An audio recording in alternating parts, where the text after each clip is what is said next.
60 লাখের হাট যারা 1 কোটি বানিয়েছে, 1 কোটির হাট যারা 1.5 কোটি বানিয়েছে, 1.5 কোটির হাট যারা 2 কোটিতে নিয়ে গিয়েছে, 2 কোটির হাট যারা নিজেদের বংশীয় প্রভাব খাটাবার জন্য যারা 4 কোটিতে নিয়ে গিয়েছে, এই 4 কোটি টাকা যে হাট তারা ডাক নিয়েছে, এই ডাক নেবার পরে এই টাকা যদি আমার জনগণের ঘামের টাকা দিতে হয়, তাহলে এই মাতবর চরের হাটের ভিতরে আগামীতে আমিও ইনভলভ হব।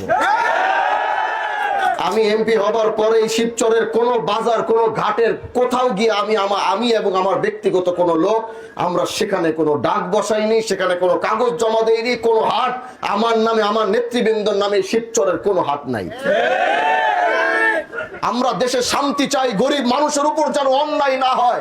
যে ব্যক্তিটা সারা দিন নিজের হাতে ফসল কেটে অল্প একটা বালতির ভিতরে বাজারে বসে, তারও যদি সেখানে যদি সেই ব্যক্তিটার উপরে জুলুম করা হয়, তাহলে আমাদের মতো হামজালার এমপি না হয়ে রিজাইন দিয়ে বাসায় গিয়ে আঙ্গুল চুষা অনেক ভালো। প্রিয় ভাইরা আমার, সময় এসেছে, 3 মাস হয়েছে।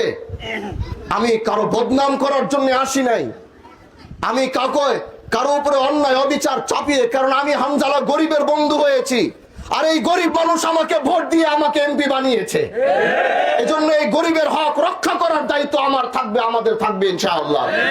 এজন্য প্রিয় ভাইরা আমার, আমি আপনাদের সাথে থেকে আমি আপনাদের পাশে থাকতে চাই। আমি এরকম একজন এমপি বলেছিলাম যে আল্লাহ যদি এমপি বানায় তাহলে ওইরকমই এমপি হব, যার মানুষ তার কাছে আসার আগে তিনি মানুষের কাছে এসে উপস্থিত হবে। আমি সেটাই করেছি। এই রাস্তা, এই ঘাট আমার কাছে 40 কোটি টাকার বরাদ্দ এসেছে।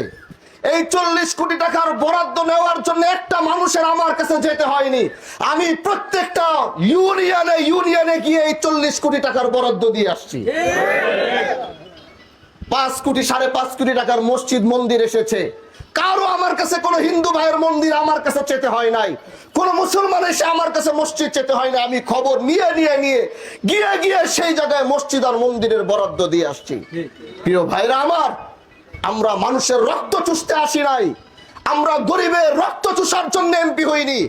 যতদিন আল্লাহ এই ক্ষমতায় রাখবে, ততদিন আপনাদের অধিকার প্রতিষ্ঠা করাই আমাদের দায়িত্ব থাকবে ইনশাআল্লাহ। এজন্য আপনারা সাথে থাকবেন তো?